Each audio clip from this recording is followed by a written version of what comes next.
And we begin with the escalating situation in the Middle East. Israel and Iran trading new aerial attacks days after U.S. forces conducted strikes on Iranian nuclear sites.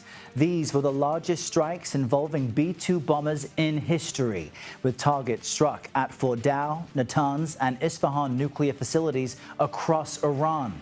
President Trump says those strikes hit a bullseye and said the attacks caused monumental damage. But now U.S. interests in the region are standing by after Iran vowed to make a decisive response. We have team coverage on all of this for you this morning. Natalie Brand is following developments from the White House. CBS News Homeland and Security and Justice correspondent Nicole Skanger is at our Washington bureau. But let's begin with CBS News reporter Haley Ott in Tel Aviv. Haley, good morning to you. First, update us on the Iranian retaliatory strikes in Israel. I understand some of those came without air raid warnings today. Good morning. Yes, there have been a number of alerts overnight, and also this morning there were hits, one in the southern city of Ashdod by a highway. It was also near an electricity facility, and actually the power went out for a bit. That's been restored. There was also another hit in the northern city of Haifa. That's an important port city in Israel. And all that time there have been intense strikes by Israel in Iran. The IDF has said that it's been targeting missile, radar, satellite infrastructure, also a number of airports. And notably, the Office of the Minister of Defense this morning said that Israel had been targeting things that were symbolic of the regime. That's interesting because Israel has been adamant in that one of its goals is not regime change in terms of this operation.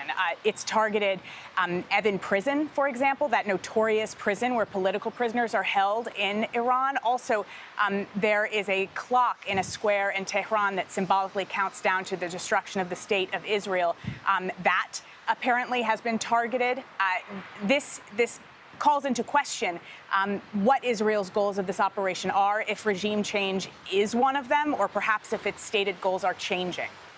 And those are major developments, Haley, both that the Israelis are not looking for regime change and that that infamous Evin prison is also a target of the Israelis. But how do the Israeli people feel about U.S. involvement in this conflict and those weekend nuclear strikes? So Israeli officials have been adamant in saying that they did not pressure the United States to join in this operation, but that they're incredibly happy that it did. Israeli Prime Minister Benjamin Netanyahu has been effusive in his praise for President Trump and in expressing his gratitude. One Israeli security official, former Israeli security official that I spoke to, said that Israel probably could have completed that goal that it has to destroy Iran's nuclear program on its own eventually, but it would have taken a long time and it would have been a lot harder. And the fact that the United States has carried out the strikes that it has gotten it much further, much more quickly. The other important thing that the U.S. Carrying out those strikes has done is in terms of messaging in the region. There was a lot of reporting before news of those strikes broke that perhaps there was tension between Prime Minister Netanyahu and President Trump. Now, Israel can decisively say to its adversaries in the region that if it needs something, the United States will have its back. All right, Haley Ott in Tel Aviv, just past 5 p.m. there. Haley, thank you very much. CBS News correspondent Natalie Brand has more for us now from the White House. Natalie, good morning to you once again. I know that you've been examining the kind of mixed messaging from this administration when it comes to regime change in Iran. We just heard from Haley Ott that the Israelis are not seeking that. But what are you learning about what the U.S. end goal is here? Hi, Errol. Well, top administration officials, including the Secretary of State, have gone on camera and clearly stated that these were targeted precision strikes on Iran's nuclear program. And again, reiterating the message that this was not against Iran or about regime change. But then we have this new social media post on Sunday by the president himself kind of muddying the waters. It reads, "It's not politically correct to use the term regime change, but if the current Iranian regime is unable to make Iran great again, why wouldn't there be a regime change?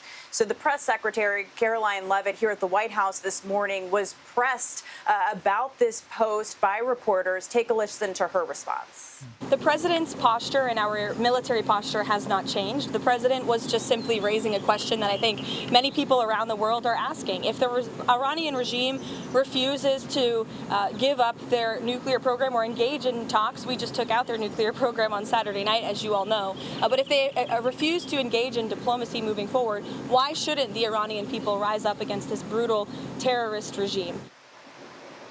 The messaging all weekend and, into today, another critical day at the White House, has been that the U.S. is still interested first and foremost in diplomacy and trying to talk with Iran. And Natalie, I know that there is a bipartisan effort now to limit the president's war powers. Congress is meant to be included. Might the administration, though, carry out more strikes on Iran, as folks in Congress argue that they should be part of these decisions? Well, again, administration officials have said that that is not on the table if Iran does not strike the U.S., that the ball is really in Iran's court at this point. And if they pursue peace and diplomacy, then these were just targeted strikes that occurred over the weekend. And the administration wants to pursue talks and peace. But if U.S. assets or interests are attacked by Iran, then the president has said that Iran could face, quote, tragedy greater than what they've seen over the past 8 days, referencing the start of Israel's offensive. Those were in his remarks on Saturday night following news of these strikes. I spoke, Errol, to one Iran expert over the weekend who said that Iran, he believes, knows that the president is serious about this. And for Iran, the calculation here is really pride versus preservation of Iran's current regime. He also notes, we just haven't been here before, Errol. Yeah, we still wait to see what the official Iranian response might be. Natalie Brand at the White House with all the latest headlines there. Natalie, thanks.